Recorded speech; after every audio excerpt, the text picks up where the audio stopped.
उत्तर प्रदेश अपर मुख्य सचिव स्वास्थ्य अमित मोहन प्रसाद ने प्रदेश में वैक्सीनेशन की जानकारी देते हुए कहा, बीते दिन कोविड वैक्सीन की 2,91,010 खुराक लगाई गई, जिसके साथ उत्तर प्रदेश में कुल 4,52,01,804 लोगों को कोरोना वैक्सीन की पहली डोज लगाई जा चुकी है।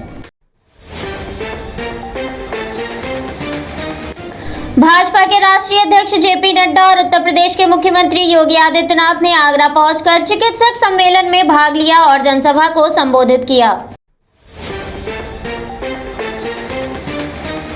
उत्तर प्रदेश के शामली में 2 कारों की आमने सामने भिड़ंत हो गई, जिसके चलते हादसे में एक व्यक्ति की मौत हो गई और 5 लोग घायल हो गए, जिन्हें पुलिस ने अस्पताल में भर्ती कराया। वहीं क्षतिग्रस्त कारों को जेसीबी की मदद से मार्ग से हटवाया गया। उत्तर प्रदेश में बीते 24 घंटे के अंदर 50 जिलों में कोरोना का कोई भी मामला दर्ज नहीं किया गया। इसी के साथ 75 जिलों में से 10 जिले ऐसे हैं जहां एक भी सक्रिय मामला नहीं है, जिस कारण प्रदेश इस वक्त संक्रमण में निचले स्तर पर है।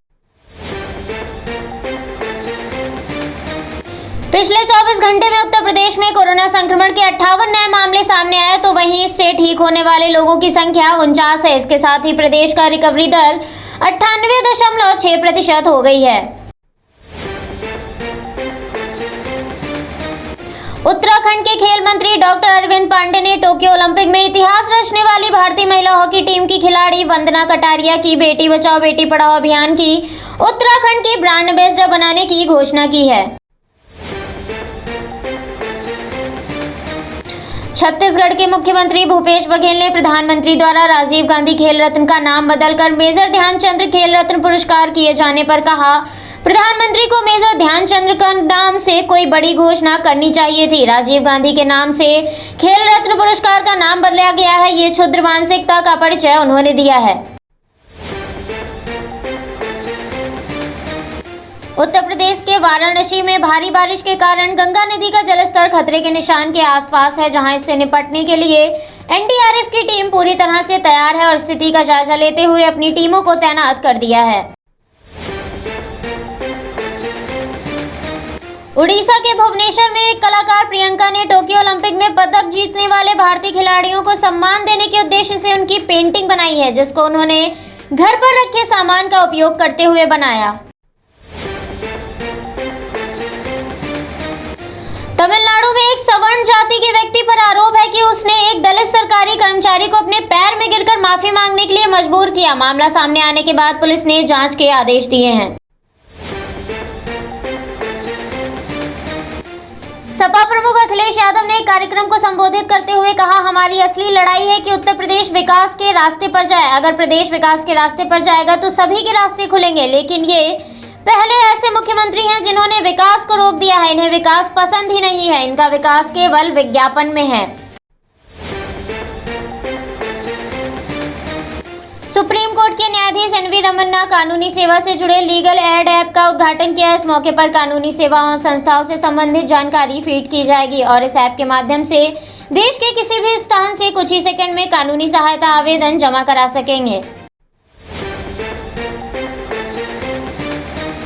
कर्नाटक के उच्च शिक्षा मंत्री सीएन अश्वत्थ नारायण ने कहा, कर्नाटक राष्ट्रीय शिक्षा नीति को लागू करने के लिए दिशा निर्देश जारी करने वाला पहला राज्य है। समाज इन समस्याओं का सामना कर रहा है, उससे उन सभी समस्याओं का समाधान होगा और सभी नागरिक सशक्त होंगे। मध्य प्रदेश विधानसभा के अध्यक्ष गिरीश गौतम ने मानसून सत्र शुरू होने से पहले सर्वदलीय बैठक की। इस बैठक में मुख्यमंत्री शिवराज सिंह चौहान और पूर्व मुख्यमंत्री व कांग्रेस नेता कमलनाथ भी मौजूद रहे। राजधानी लखनऊ के थाना आलमबाग क्षेत्र के गढ़ी कनौरा के अंबेडकर पार्क पर मुफ्त शिविर कैंप का आयोजन किया गया, जिसमें समाजवादी पार्टी की नेता और समाज सेवी अपर्णा बिष्ट यादव द्वारा कैंप में मुफ्त शुगर की जांच, बीपी की जांच, हड्डी की जांच और हर प्रकार की जांच का अवसर दिया गया, जिस दौरान सैकड़ों की तादाद में लोगों ने पहुंचकर अपनी जांचें करवाईं। यूपी के बाराबंकी के विभिन्न थानों द्वारा अभियान चलाकर 37 अभियुक्तों को गिरफ्तार कर कुल 430 लीटर अवैध कच्ची शराब में उपकरण में व 14 पौवा देशी शराब बरामद की गई, जिसे मौके पर ही नष्ट किया गया। अफगानिस्तान में तालिबान के हमले से नागरिक संकट के दौर से गुजर रहे हैं। ऐसे में भारत तिब्बत सीमा पुलिस के कुछ जवानों की ओर से अफगानिस्तान में दोबारा से तैनाती के लिए दिल्ली हाईकोर्ट में याचिका लगाई गई, जिसके बाद कोर्ट ने आईटीबीपी के 30 जवानों को झटका देते हुए इस याचिका को खारिज कर दिया।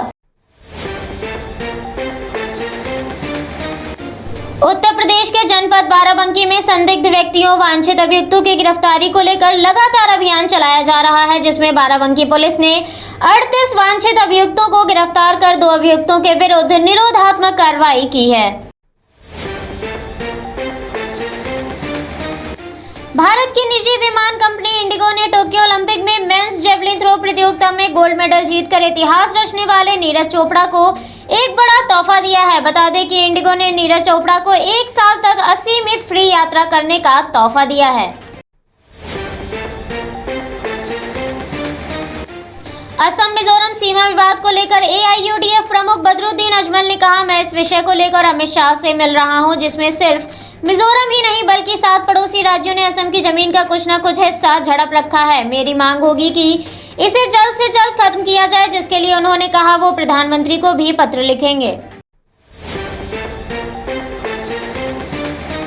राजधानी दिल्ली में जोरदार बारिश का असर देखने को मिल रहा है, जिस कारण बारिश के बाद राजधानी की सड़कों पर भयंकर जलभराव हो रहा है, जिस कारण यातायात पूरी तरह से बाधित है। केंद्रीय मंत्री निर्मला सीतारमण ने विशाखापट्टनम पहुंचकर कोविड वैक्सीनेशन सेंटर का जायजा लिया और साथ ही वहां उपस्थित स्टाफ और आमजन से बातचीत की। छत्तीसगढ़ के मुख्यमंत्री भूपेश बघेल ने रायपुर में हरेली उत्सव कार्यक्रम में हिस्सा लिया। बता दें कि राज्य का पारंपरिक और पहला हरेली त्योहार मुख्यमंत्री निवास पर धूमधाम से मनाया गया।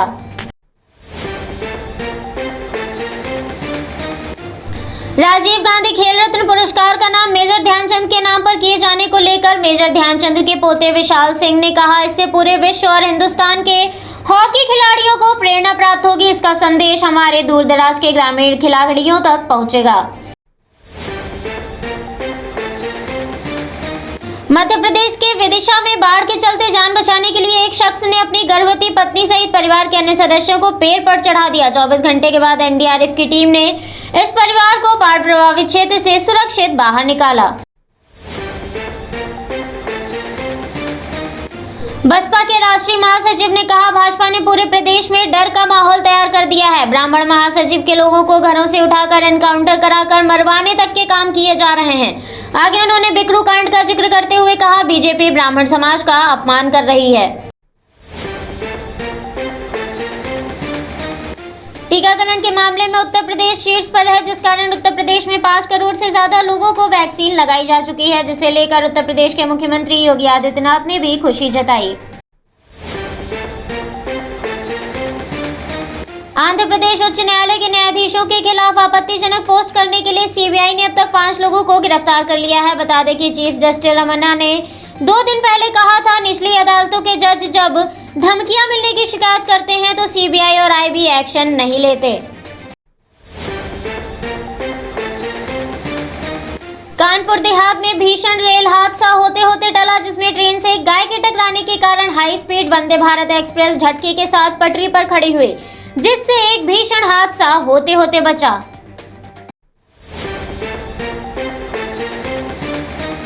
केरल में धीरे धीरे कोरोना पाबंदियों में ढील दी जा रही है, जिसके चलते अब प्रशासन ने मॉल्स में भी सभी दुकानें खोलने की इजाजत दे दी है। ये आदेश 11 अगस्त से लागू हो जाएगा। छत्तीसगढ़ के रघुनाथ नगर पवन परिक्षेत्र में करीब 12 की संख्या में हाथियों ने 2 मकानों को ध्वस्त कर दिया। इतना ही नहीं, कई किसानों की फसलों को रौंदते हुए हाथी तेजी से यूपी की सीमा में घुस गए, जिसके बाद वन विभाग की टीम ने आसपास के क्षेत्रों में अलर्ट घोषित करते हुए हाथियों को काबू करने में जुट गई है। उत्तर प्रदेश के वाराणसी में सिगरा थाना क्षेत्र में दीवारों पर प्रधानमंत्री और मुख्यमंत्री योगी आदित्यनाथ के खिलाफ स्लोगन लिखे गए, जिसके बाद स्लोगन लिखने के आरोप में पुलिस ने 5 लोगों को हिरासत में लिया।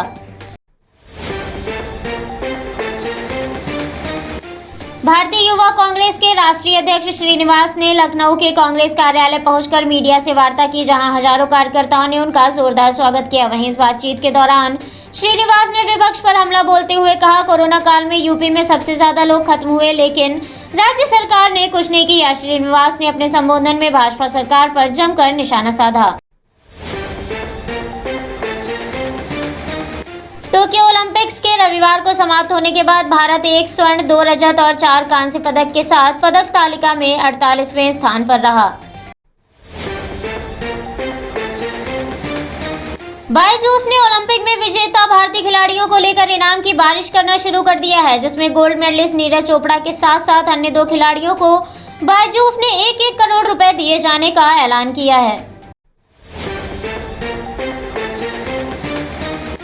अफगानिस्तान में सुरक्षा स्थिति को लेकर संयुक्त राष्ट्र सुरक्षा परिषद की बैठक में पाकिस्तान को आमंत्रित न किए जाने पर पाकिस्तान ने कहा कि इस मंच का इस्तेमाल उनके खिलाफ झूठी कहानी गढ़ने के लिए किया गया है। उत्तर प्रदेश की योगी सरकार ने आगामी रक्षाबंधन के त्योहार को लेकर ऐलान किया है कि रक्षाबंधन से एक दिन पूर्व 1 अगस्त को मिशन शक्ति 3.0 शुभारंभ के साथ योगी सरकार महिलाओं को कई बड़े तोहफे देने के लिए तैयार है, जिसमें रक्षाबंधन पर बहनों को रोडवेज बसों में मुफ्त यात्रा के साथ गिफ्ट भी दिया जाएगा। उत्तर प्रदेश पुलिस ने एक ऐसे गिरोह का पर्दाफाश किया है जो भोली भाली जनता से विभिन्न योजनाओं के तहत उनसे ठगी करता था। गिरोह का पर्दाफाश करते हुए जन सेवा केंद्र संचालक समेत 4 लोगों को गिरफ्तार किया गया है, जो लोगों के अंगूठे का क्लोन बनाकर खाते से रकम उड़ा लेते थे। आरजेडी सांसद मनोज झा ने कहा कि पेगासस जासूसी विवाद पर संसद में गतिरोध खत्म करने के लिए प्रधानमंत्री नरेंद्र मोदी को हस्तक्षेप करना चाहिए। उन्होंने आरोप लगाया कि सरकार संवाद कायम करने की आड़ में बातचीत के लिए दरवाजे बंद कर रही है। राजधानी लखनऊ के डीआईजी होमगार्ड्स राजीव शुक्ला को शासन ने सस्पेंड कर दिया है, जिसमें शासन ने अनुशासनहीनता के आरोप में डीआईजी होमगार्ड्स को सस्पेंड किया। संजीव शुक्ला ने अधिकारियों के तबादलों पर आपत्ति जताई थी।